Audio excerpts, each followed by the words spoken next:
Vaca corral punkunpin kachkani, kay punkuta rumikunawan pirkaykusaq, mamaymi kay punkuta sapay punchaw pirkan.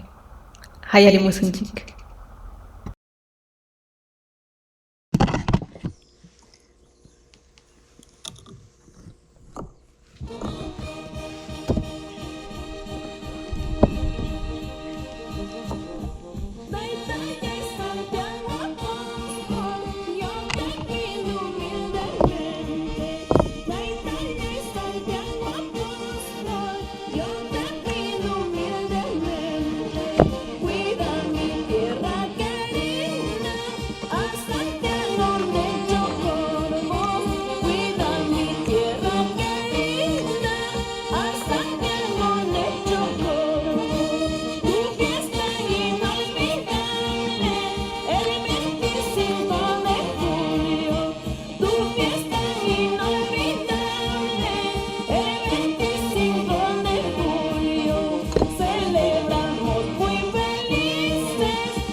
En la cultura andina, la piedra es un material de suma importancia. Las piedras se usan para hacer cercos, corrales, casas, hacer hitos, linderos y también para hacer rituales. Es parte de nuestra Pachamama, un símbolo muy importante en nuestra cultura.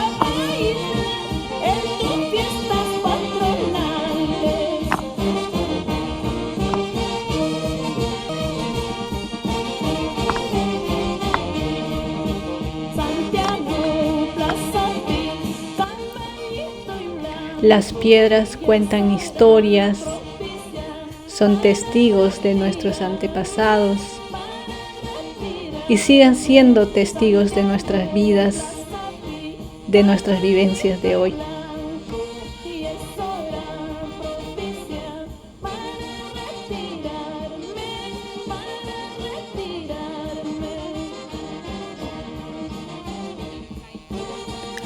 Corral punkunta pirkayta tukuruniña,